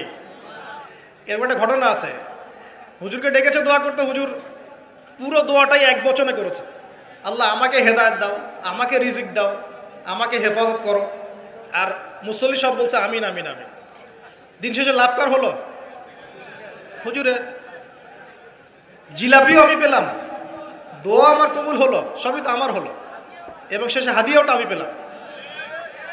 এটা তো আপনার দোয়া আপনাকে করতে হবে। তো এই 3 ব্যক্তি দোয়া করছে নিজের নেক আমলের ওসিলা দিয়ে দোয়া করলে দোয়া কবুল হয়। এখানে কি বলে দিব কোন কোন ক্ষেত্রে দোয়া করলে দোয়া কবুল হয়? শোনেন, আগে হালাল খাইতে হবে দোয়া কবুল হলে। দোয়া কবুল হওয়াতে হলে আগে হালাল খেতে হবে, হারাম খেলে দোয়া কবুল হবে না। আর আমরা এখন সুদের যুগে বাস করি না, সবাই সুদখোর হয়ে যাচ্ছে দিন দিন। আর সুদ যে এখন এত সূক্ষ্ম, আমি ইনশাল্লাহ আপনাদেরকে কোনো একটা পরিবেশে যেখানে আমি এডুকেটেড শ্রেণীর মানুষ পাবো ইনশাল্লাহ, সেখানে আমি শুধু অর্থনীতি নিয়ে কথা বলবো ইনশাল্লাহ। এখানে আপনি বুঝতে পারবেন যে কত সূক্ষ্ম সুদ চলছে এখন, কত সূক্ষ্ম। এই যে ইলেকট্রনিক মানিগুলো আমরা ইউজ করছি না, এর মধ্যেও সুদ আছে, বুঝবেন না। একটা রাষ্ট্রকে তারা বাদ রাখে না সুদখোর বানাতে। যদি আমাদের রাষ্ট্রের কোনো লোন প্রয়োজন হয়, আমরা যদি ওয়ার্ল্ড ব্যাংকের কাছে যাই বা IMF এর কাছে যাই, সুদ ছাড়া কোনো লোন তারা দিবে না, কখনো দিবে না। এবং এটা ফোর্সফুলি করবে তারা, সুদ ছাড়া আপনি বেরিয়ে হতে পারবেন এখান থেকে। তো পরে আসি ওইদিকে, আমি ওইদিকে আছি না। দোয়া কবুল করাতে হলে আপনাকে আগে হালাল রিজিক সার্চ করতে হবে, 1 নাম্বার। 2 নাম্বার, তাওহীদ চর্চা করতে হবে। শিরকের পাপে লিপ্ত থাকলে দোয়া কবুল হওয়া ডিফিকাল্ট। এবং সুন্নতের চর্চা করবে, বেদাতি আমল করলে দোয়া কবুল হওয়া ডিফিকাল্ট আছে। এর পাশাপাশি আমি কিছু অপশন বলে দিই। যখন দেখুন বৃষ্টি হচ্ছে, তখন দোয়া করবেন, দোয়া কবুল হবে ইনশাআল্লাহ। দোয়া করার আগে একবার বলবেন আলহামদুলিল্লাহ, কমপক্ষে একবার বলবেন আলহামদুলিল্লাহ রাব্বিল আলামিন, একবার কমপক্ষে। মানে প্রথমে আল্লাহর প্রশংসা করবেন, তারপর একবার দরুদ পড়বেন আল্লাহুম্মা সাল্লি আলা মুহাম্মাদ ওয়া সাল্লিম, তারপর হাত তুলে দোয়া শুরু করবেন। বৃষ্টি পড়ছে, দোয়া শুরু করে দেন, দোয়া কবুল হবে ইনশাআল্লাহ। আজান দিয়েছে, আজান এবং একামতের মাঝখানের সময়টা আছে, এই সময়টা কাজে লাগান, দোয়া কবুল হবে ইনশাআল্লাহ। নামাজে দাঁড়িয়েছেন, সেজদায় গিয়েছেন, সেজদায় দোয়া করেন, দোয়া কবুল হবে ইনশাআল্লাহ। প্রশ্ন করে অনেকে যে ভাই সেজদায় কি বাংলায় দোয়া করা যাবে? হ্যাঁ যাবে, যদি আপনার নামাজটা নফল নামাজ হয়। কোন নামাজ হয়? ফরজ নামাজে করবেন না, নফল নামাজে করতে পারেন ইনশাআল্লাহ।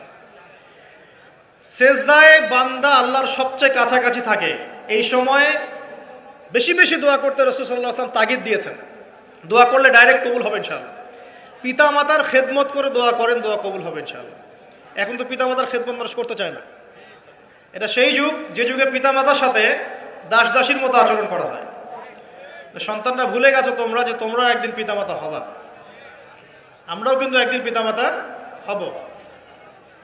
যারা বিয়ে শাদী করেছে, সন্তান সন্ততি হয়েছে, তারা জানে এই যে প্রসব বেদনার একটা সেকেন্ড, 1 সেকেন্ড বা 1 মিনিট প্রসব যে বেদনা মায়ের হয়, এর ঋণ আমরা সারা জীবনে শোধ করতে পারবো না। পারবেন? এই কারণেই মায়ের পায়ের নিচে জান্নাতের কথা বলা আছে। মাদের সম্মান আল্লাহর কাছে অনেক বেশি, মেয়েদের সম্মান অনেক বেশি। এই নারীবাদী ফ্যামিনিস্টরা যা বুঝিয়েছে, ইসলাম এমন নয়। তো ইসলাম এমন নয়, ইসলামে মেয়ের মর্যাদা সবচেয়ে উপরে। একজন নারীর, মনে করেন আপনি বাসায় আছেন, কেউ যদি বাইরে থেকে ফুটা দিয়ে বাসার ভিতর দেখে, কথা বুঝতে পারছেন? আপনার জন্য হালাল ওই ব্যক্তির চোখের মধ্যে এরকম শিক ঢুকিয়ে দেওয়া, এটা হালাল আপনার জন্য, করতে পারেন আপনি, কিচ্ছু করেন না। আল্লাহর আইনে আপনি কোনো অপরাধী নন। যদি আপনি ঘরের ভিতরে থাকেন, কেউ বাইরে থেকে এরকম করে ফুটা দিয়ে দেখছে, মনে করেন আপনার বাসার মেয়েকে বা আপনার বাসার বোনকে, মাকে, আপনি যদি চোখের মধ্যে একটা শিক ঢুকিয়ে দেন, আপনার কোনো পাপ হবে না আল্লাহর কাছে। এটা হাদিস আছে, জায়েজ। যদিও বা এটা আইন হাতে তুলে নেওয়া হয়ে যাচ্ছে অন্য সেক্টরে, কিন্তু আল্লাহর কাছে আপনি কিছু করেন নাই। মেয়েদের এমন মর্যাদা দেওয়া হয়েছে, সেই মেয়েদেরকে আমরা এখন কি করেছি, কাপড় চোপড় সব কমিয়ে কমিয়ে বেপর্দা করে রাস্তায় নামিয়ে দিয়েছে। যদি একটা মানুষ নিজের সম্মান না বোঝে, তাকে সম্মান কেউ দিতে পারে? নিজেকে চিনতে শিখুন। আমাদের সম্মান আল্লাহর কাছে অনেক বেশি। সেটা বলছিলাম প্রিয় ভাইয়েরা, মায়ের পায়ের নিচে আল্লাহ পাক সন্তানের বেহেশতের কথা বলেছেন। মা বোনদেরকে 4টা কাজ করতে বলবো, অনলি 4টা কাজ। 5 ওয়াক্ত নামাজ যদি ঠিকমতো পড়তে পারে, 1 নাম্বার। 2, রমজান মাসে রোজা রাখে। 3 নাম্বার, পর্দা ঠিকঠাক মতো করে। আর 4 নাম্বার, স্বামীর আনুগত্য করে। ইনশাআল্লাহ জান্নাতের যে কোনো দরজা দিয়ে ইচ্ছা প্রবেশ করতে পারবে ইনশাআল্লাহ। এখানে স্বামীর আনুগত্যের কথা বলেছি, স্বামীর দাসত্বের কথা বলি নাই। আনুগত্য দাসত্ব এক জিনিস না। আনুগত্য মানে কি? আনুগত্য মানে আপনি স্বামীর যে কোনো ভালো কাজে আপনি তাকে সায় দিবেন, আনুগত্য। নামাজ পড়তে বলেছে, নামাজ পড়তে হবে। পর্দা করতে বলেছে, আপনি পর্দা করবেন। বেপর্দায় যাবেন, আপনি যাবেন না। এটা আনুগত্য। দাসত্ব কি? দাসত্ব হচ্ছে যে সে ভালো মন্দ যাই বলুক আপনি শুনছেন, এটা দাসত্ব। এটা করবেন না। মা বোনরা 4টা কাজ বাসায় গিয়ে আবার শুনিয়ে দিবেন। নবীজি বলেছেন 4টা কাজ কোনো মেয়ে করলে জান্নাতের যে কোনো দরজা দিয়ে ইচ্ছা প্রবেশ করতে পারবে। 1 নাম্বার, 5 ওয়াক্ত সালাত। 2 নাম্বার, রমজান মাসের সওম রোজা। 3 নাম্বার, পর্দা ঠিকঠাক মতো করবে, লজ্জাস্থানের হেফাজত। এবং 4 নাম্বার, স্বামীর আনুগত্য করা। মায়ের খেদমত করে দোয়া করেন, দোয়া কবুল হবে ইনশাআল্লাহ। বাবার খেদমত করে দোয়া করেন, দোয়া কবুল হবে ইনশাআল্লাহ। কোরআন তেলাওয়াত করে দোয়া করেন, দোয়া কবুল হবে ইনশাআল্লাহ। মনে করেন শেষ রাতে উঠেছেন, মানে শেষ রাত বলতে বোঝাচ্ছি এই ধরেন যে 2টার পর থেকে, এখন 2টা 2:30টার পর থেকে নিয়ে ফজর পর্যন্ত শেষ রাতে উঠেছেন, এই সময় আপনি যা দোয়া করবেন ইনশাআল্লাহ কবুল হবে। হ্যাঁ, বলতে বাধ্য হচ্ছি, এখনকার তরুণ সমাজ ওই 2টা 2:30টার দিকে ওই যে কার কার খেলা থাকে ওই খেলাগুলো দেখার জন্য উঠে, তাহাজ্জুদ পড়ার জন্য উঠতে পারে না। অথচ আল্লাহ পাক বলছেন কি যে শেষ রাতে আল্লাহ পাক প্রথম আসমানে নেমে আসেন এবং আহ্বান করেন, কে আছো আমার কাছে কিছু চাইবে আমি দিব, কে আছো আমার কাছে রিজিক চাইবে দিব, কে আছো আমাকে ডাকবে আমি তোমার ডাকে সাড়া দিব, কে আছো আমার কাছে ক্ষমা চাইবে আমি তোকে ক্ষমা করে দেব। প্রিয় যুবক ভাইরা, আল্লাহকে মূল্যায়ন করতে শিখুন। এই সময়গুলোতে দোয়া করলে ইনশাআল্লাহ তাআলা আপনার দোয়া কবুল হবে ইনশাআল্লাহ। সবচেয়ে ইম্পর্টেন্ট হচ্ছে এটা, যেটা আমরা প্রত্যেক দিন পড়ি, প্রায় 17 রাকাত নামাজ পড়ি আমরা, ফরজ নামাজ, শুধু ফরজ নামাজের কথাই বলছি। এখানে আপনি 34টা সেজদা করেন, 17 রাকাত ফরজ, 34টা সেজদা করেন। প্রত্যেক সেজদায় যদি একটা করে দোয়া করতে পারেন ইনশাআল্লাহ আল্লাহ আপনার দোয়া কবুল করবেন। দোয়া কবুল করার কিছু জায়গা বলে দিলাম, তো বেশি বেশি দোয়া করতে হবে। আমরা উম্মার অবস্থাগুলোকে বুঝতে শিখব। এখানে এই 3 ব্যক্তি, এটা বলে আমি শেষের দিকে যাচ্ছি, একটু ধৈর্য ধরেন। এই 3 ব্যক্তি পড়ে গেছে গুহার মধ্যে।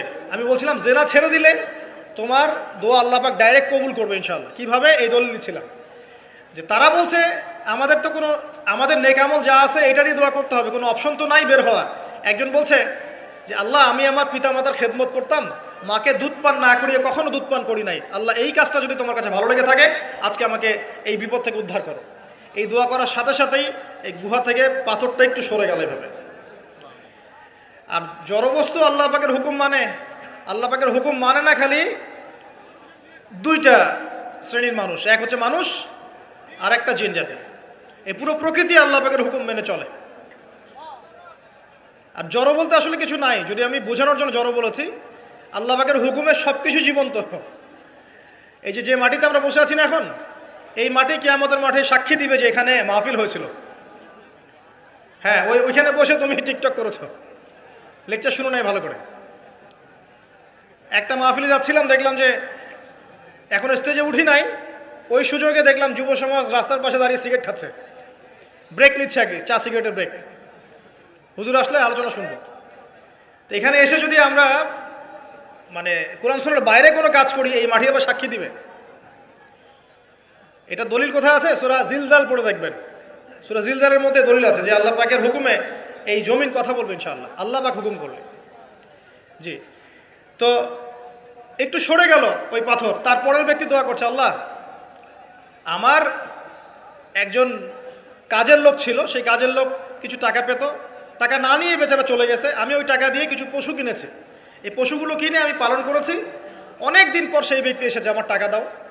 তখন আমি বলেছিলাম যে এই যতগুলো পশু দেখছো সব তোমার। সেই লোক বলছে, আমার সাথে কি ঠাট্টা করছো? বলছে না, ঠাট্টা করছি না, তোমার টাকা দিয়ে আমি পশু কিনেছিলাম, এই প্রজনন হতে হতে হতে আজকে এতগুলো হয়েছে, সব তোমার, নিয়ে যাও। আল্লাহ কলিজা দেখেন, আসলে দান করার জন্য কলিজা লাগে, টাকা লাগে না। আল্লাহর পথে দান করার জন্যে কলিজা লাগে, টাকা লাগে না। আর কিছু মনে করবেন না, আমি বিভিন্ন মাহফিলে যাচ্ছি, এই একটা কমন দৃশ্য দেখি এই কালেকশনের। আমার জানা নাই যে এভাবে নাম লিখিয়ে কোনো কালেকশন নবীর যুগ থেকে হয়েছে, আমার জানা। বরং কতটুক দিয়েছে এটা গোপন রাখলেই ভালো। কে দিয়েছে, কত দিয়েছে জানানোর কোনো দরকার নাই। দিয়েছে, নিয়ে চলে আসবেন, শেষ। আমরা কাকে সন্তুষ্ট করার জন্য দেই? আল্লাহ জানলেই তো যথেষ্ট।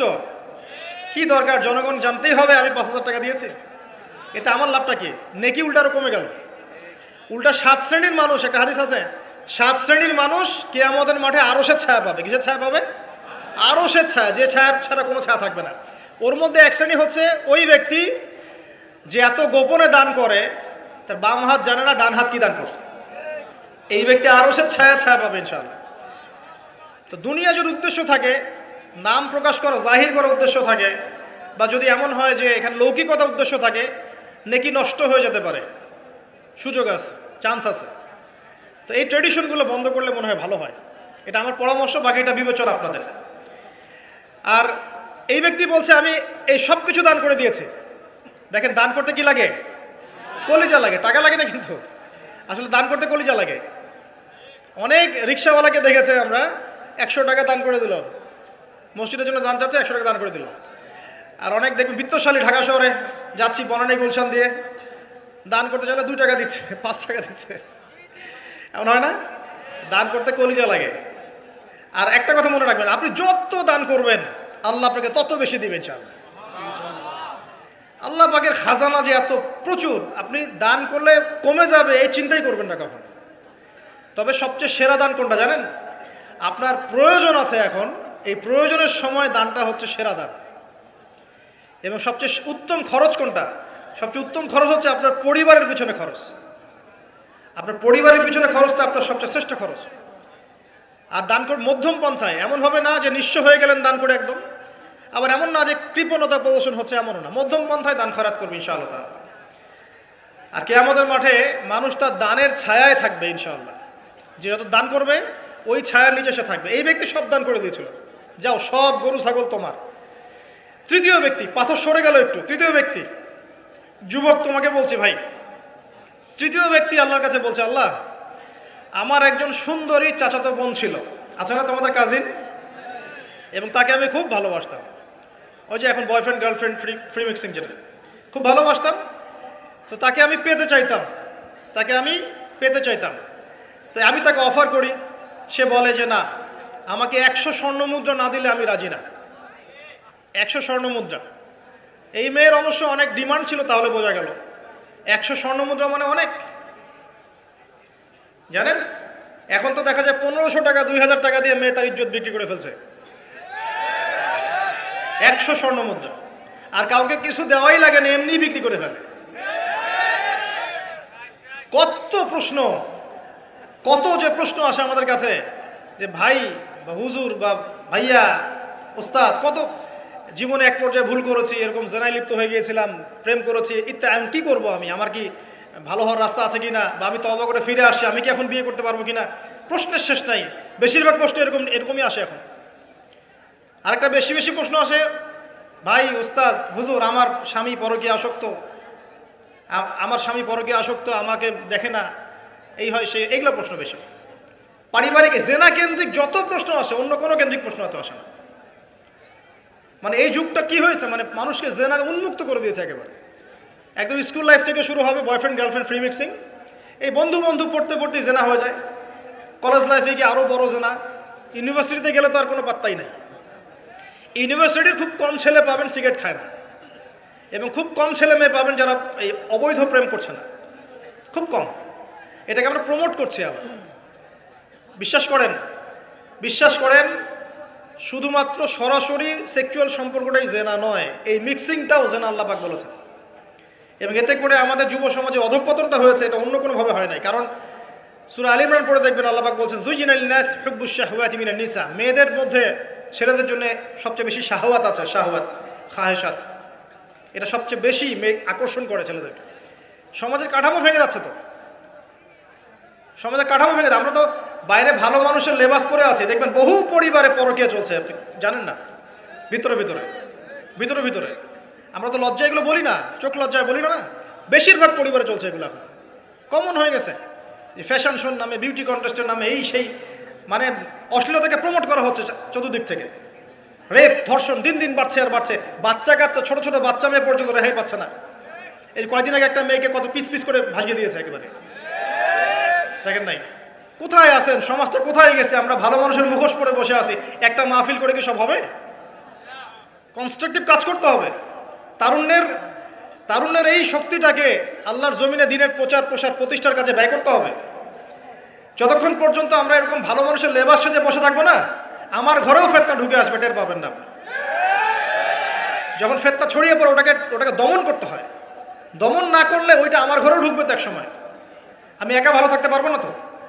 আরে দমন করার ক্ষমতা আল্লাহ যাদেরকে দিয়েছেন তাদের উপর অবশ্য ওয়াজিব হয়ে গেছে এগুলো দমন করা, তাদের উপর একটা ফরজ ওয়াজিব হয়ে গেছে দমন করা এগুলো, নাহলে আল্লাহ পাক কঠিন শাস্তির সম্মুখীন করবেন। একটা হাদিস বলে সামনে যাই, শেষ করে গুড়িয়ে নিচ্ছি। নবীজি বলছেন, একদিন ঘুম থেকে উঠে চোখ ঘষতে করছে, লা ইলাহা ইল্লাল্লাহ, আল্লাহ লা ইলাহা ইল্লাল্লাহ। তার স্ত্রী সামনে জাইনাব বিনতে জাহাশ রাদিয়াল্লাহু আনহা তিনি বলছেন, ইয়া রাসূলুল্লাহ, কি হয়েছে, সমস্যা কি? নবীজি বলছেন, ওয়াইলুল লিল আরব, আরবদের জন্য ধ্বংস, আরবদের জন্য ধ্বংস। মিন শাররি কাদ ইকতারাব, কি ভয়ঙ্কর ফিতনা ধেয়ে আসছে। তখন তার স্ত্রী বলছেন, ইয়া রাসূলুল্লাহ, আনুহলিকু ওয়া ফিনা সালিহুন, আমাদের মধ্যে সৎ মানুষ, ভালো মানুষ থাকা অবস্থাতেও কি আমরা ধ্বংস হয়ে যাব? নবীজি বলছেন, বালা, অবশ্যই, নাম, হ্যাঁ অবশ্যই ধ্বংস হবে। ইযা কাসরাতুল খাবাস, যখন সমাজের মধ্যে অশ্লীলতাকে ছড়িয়ে পড়া হবে, যখন সমাজের মধ্যে অশ্লীলতা বেহায়াপনা ছড়িয়ে পড়বে, আলেম জালেম সব ধ্বংস হয়ে যাবে। এই সময় এখন আসে নাই? আসে নাই? হারাম, একটা সামান্য একটা হারাম ঠুনকো একটা খেলাকে নিয়ে সারা বিশ্ব কি করতেছে দেখেন নাই? কি পাগল হয়ে গেছে একেবারে, কি অবস্থা মানুষের মধ্যে। কে খেলে তারও ঠিক নাই, ওই দেশের লোক আমাকে চিনে কিনা তারও ঠিক নাই, নিজের কোনো ব্যক্তিত্ব গায়রত কিছুই নাই। আশ্চর্য একটা জাতি আমরা। কে খেলছে? ভাবখানা এমন যে আমরা মনে হয় যুদ্ধ করে কাফেরদের সাথে দ্বীন ইসলাম কায়েম করে ফেলছে একদম। অথচ এগুলো তৈরি করা হয় কি জন্য? যাতে মুসলিম জাতি একদিকে ফোকাস করে থাকে, অন্যদিকে ওরা তাদের উদ্দেশ্য সাধন করবে। সারা ওয়ার্ল্ডের চেহারা একদিকে ফিরাইছে, এদিকে দেখো, এই যে খেলা দেখো, আর বাকি পিছনে যে কাজগুলা ঠিকই করছে ওরা। দেখবে কি কাজ করছে কয়দিন পরে দেখতে পারবে। পাবলিকলি আমি বললাম না, কারণ বললে সব বুঝবেন না আপনারা, আর সব জায়গায় সবকিছু বলতে নাই। ওদের উদ্দেশ্য ওরা কখনো ভুলে যায় নাই। ওরা চাচ্ছে সারা বিশ্বটাকে শাসন করতে এবং মুসলিমদেরকে দমন করতে, এবং আপনাকে খেলতামশায় ব্যস্ত রেখেছে। লাচো এখন যুবকদের কোনো হিতাহিত জ্ঞান পর্যন্ত চলে গেছে। এখন হিতাহিত জ্ঞান, তোমাকে এইভাবে চুল কাটতে কে বলছে? তোমাকে এইভাবে চুল কাটতে কে বলছে? এদিকে একদম ছিলে রেখে দিচ্ছে, এখানে মাঝখানে উঁচা একটা ময়ূরের মতো রেখে দিচ্ছে। মানে এভাবে চুল কাটতে তোমাকে কে বলছে? কে তোমাকে মেসির ফলো করতে বলছে? তোমার জন্য রাসূল সাল্লাল্লাহু আলাইহি ওয়াসাল্লামের বাবরি চুলের সুন্নত নাই? আজীব একটা ব্যাপার। দাড়ি রাখছো, বিরাট কোহলির মতো দাড়ি রাখছো, কেন? রাসূল সাল্লাল্লাহু আলাইহি ওয়াসাল্লামের মতো ছাড়া দাড়ি রাখতে পারো? আশ্চর্য। আমাদের আদর্শ চিন্তা হবে না? নবী সাল্লাল্লাহু আলাইহি ওয়াসাল্লামের মধ্যে এত সুদর্শন হ্যান্ডসাম মানুষ থাকতে আমি কাকে ফলো করব? যুবকদের পুরো মাথাটাকে ব্রেইন ওয়াশ করে ফেলা হয়েছে এখন। কারণ ওরা জানে খুব ভালো করেই, যুবকরা যদি আল্লাহর পথে ফিরে আসে ওদের সমস্যা আছে, সমস্যা। এই কারণে তোমাদেরকে ভুলিয়ে রাখা হচ্ছে। নিজের জীবনের মূল্য দিতে শেখো। আল্লাহ পাক তোমাদেরকে কি জন্য সৃষ্টি করেছেন এটা বুঝো। শোনো, দুনিয়া যদি চাইতাম আমি অনেক কিছু করতে পারতাম, এই সুযোগ আমার সামনেও ছিল। আমরাও স্বপ্ন দেখেছি একসময়, পাবলিকলি এটা বলেই ফেলছি, আমরা একসময় স্বপ্ন দেখেছি বাংলাদেশ ক্রিকেট টিমের ওপেনিং ব্যাটসম্যান হব, সবাই আমাকে চিনবে, সবাই আমার পোস্টার লাগাবে ঘরে ঘরে, সবাই আমার কাছে অটোগ্রাফ নিতে আসবে, ছবি তুলবে, ইত্যাদি ইত্যাদি। যখন থেকে দিন বুঝেছি, আলহামদুলিল্লাহ, একদিনও পিছিয়ে ফিরে তাকাই নেই, আলহামদুলিল্লাহ। এখনো মানুষ কিন্তু ছবি তুলছে, আমাদের সাথে তুলতে চাচ্ছে, অটোগ্রাফ চাচ্ছে, একই বিষয়ে। এখন আমি আরো অ্যাভয়েড করছি জিনিসগুলোকে। নিজেকে চিনতে শিখো। আল্লাহ রাব্বুল আলামিন তোমাকে আমাকে সৃষ্টি করেছেন, আল্লাহ পাক আমাদের হাতে এই দিনের বিজয় দেখতে চান। আল্লাহ পাক চান যেন আমরা আল্লাহর দিনটাকে পালন করি, প্রচার করি, প্রসার ঘটাই। ইনশাআল্লাহ এক সময় দিন প্রতিষ্ঠা হবে ইনশাআল্লাহ। আমরা যদি খেলতামাশায় মত্ত থাকি তাহলে দিনের প্রচার কে করবে, প্রসার কে করবে?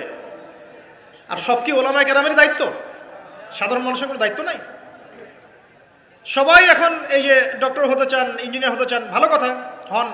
এবং সবসময় দেখা যায় আলেম ওলামাদের সবার ভুল ধরার চেষ্টা করতে থাকেন। আপনি নিজে আলেম হচ্ছেন না কেন? তাহলে আপনি নিজে আলেম হন না কেন? নিজে একজন মুফতি হচ্ছেন না কেন? নিজে একজন মুহাদ্দিস হচ্ছেন না কেন? এতই যদি ভুল ধরতে পারেন অনলাইনে, আপনি নিজে একজন আলেম হয়ে দেখান না কেন? তারপর দুটো কথা বলেন জাতির সামনে, দেখেন মানুষ কিভাবে রিসিভ করে। কত সহজ এই কাজটা। অথচ সারা ওয়ার্ল্ডের মধ্যে ইসলাম আস্তে আস্তে সংকুচিত হয়ে গেছে। আমরা কবে স্মার্ট হব? প্রিয় ভাইরা, মনে রাখবেন আমরা সবাই মিলেই মুসলিম জাতি। পলিটিক্যাল লিডার্স আছেন, প্রশাসনের লোক আছেন, আমাদের যুবক যুবতী, তরুণ তরুণী, সবাই মিলেই আমরা এই উম্মাহ জাতি। আমরা কেউ কারো শত্রু নই, কেউ কারো দুশমন নই। সবার মধ্যে ভালো কিছু পাবেন, ভালো নিয়ে নেন, খারাপটা ছেড়ে দেন। উম্মাহকে ঐক্যবদ্ধ করার চেষ্টা করেন। এই ছোটোখাটো বিষয়গুলোকে ইখতিলাফ বন্ধ করেন, আল্লাহর ওয়াস্তে বন্ধ করেন।